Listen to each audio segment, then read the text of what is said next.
یہ ایمان کی علامت بھی ہے۔ اللہ کے نبی صلی اللہ تعالیٰ علیہ وسلم نے وہ خبر دی جو حتیم کعبہ میں بیٹھ کر کے وہ راز و نیاز سے باتیں کر رہے تھے۔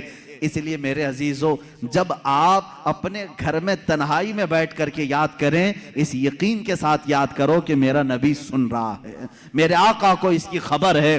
اب رہی بات، وہ زندگی میں جانتے تھے، بعد وفات بھی جانتے ہیں۔ یہ بھی دلیل ہمارے پاس۔ پہلے ہم زندگی ہی کی بات کر لیں، ظاہری زندگی کی۔ اللہ کے نبی صلی اللہ تعالیٰ علیہ وسلم کے ساتھ ایک بار نہیں کئی مرتبہ یہ معاملہ آتا ہے۔ جنگ موتا، یہ جارڈن کی سرزمین پر ہے، اردن، جس کو عربی میں اردن کہتے ہیں، انگلش میں جارڈن۔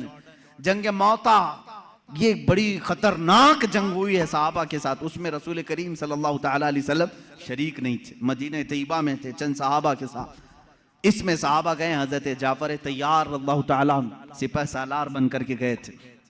حضرت جعفر طیار حضور صلی اللہ تعالیٰ علیہ وسلم کے چچیرے بھائی ہیں، حضرت مولا علی کرم اللہ وجہ الکریم کے سگے بھائی ہیں، جعفر بن ابی طالب۔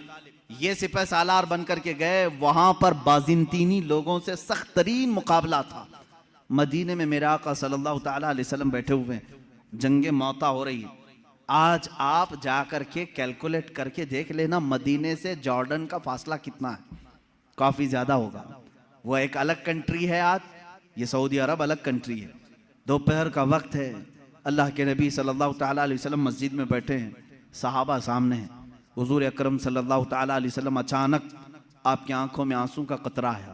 آپ نے فرمایا جنگ موتا میں جعفر طیار کے ہاتھ میں علم تھا، لیکن وہ شہید کر دیے گئے، شہید کر دیے گئے۔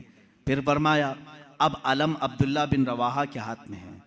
حضور صلی اللہ تعالیٰ علیہ وسلم یہاں صحابہ کو بتا رہے ہیں۔ تھوڑی دیر کے بعد حضور نے فرمایا عبداللہ بھی شہید کر دیے گئے، ایک اور صحابی کا نام لیا۔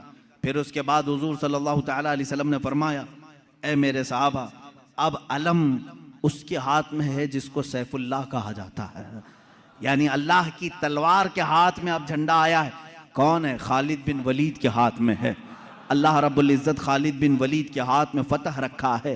اس کے بعد شام ہوئی، صحابہ اکرام کو حضور نے بشارت دے دی، خوشی مناؤ کہ جنگ موتا میں اسلام کو فتح نصیب ہوئی، مسلمان غالب آئے۔ یہ جنگ ختم ہونے کے تقریباً 1 مہینے کے بعد صحابہ واپس آئے، اور جب جنگ کی فتح کی خبر مدینے میں پھیلتی تھی تو لوگ خوشیوں سے استقبال کے لیے باہر جاتے تھے، لیکن یہاں مدینے میں پہلے سے خوشیاں ہو چکی تھیں۔ 1 مہینے کے بعد وہ صحابہ آئے اور وہ آ کر کے حالات بیان کرنا چاہ رہے تھے۔ صحابہ نے کہا رکو رکو، ہم خود بتاتے ہیں جنگ موتا میں کیا کیا ہو رہا تھا۔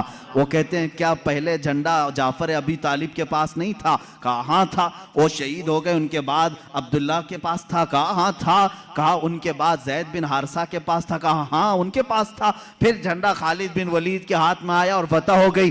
وہ صحابہ کہتے ہیں ہم لڑنے کے لیے گئے تھے، تم مدینے میں بیٹھے تھے، خبریں تم دے رہے ہو۔ ان صحابہ نے کہا ہاں بات ہمارے علم غیب کی نہیں، رسول اللہ کے علم غیب کی ہے۔ جس وقت تم جنگ کے میدان میں تھے، اللہ کے نبی پورے موتا جنگ کا نقشہ ہمیں مدینے میں بتا رہے تھے۔ عزیزان گرامی وقار، اسی کو امام اہل سنت فاضل بریلوی نے فرمایا ہے، سر عرش پر ہے تیری گزر، دل فرش پر ہے تیری نظر، ملکوت و ملک میں نہیں کوئی شے، وہ جو تجھ پہ عیاں نہیں۔ یا رسول اللہ، اور کوئی غیب کیا تم سے نہا ہو بھلا، جب نہ خدا ہی چھپا تم پہ کروڑوں درود۔ عزیزان گرامی وقار، بے شمار واقعات میں صحابہ کہتے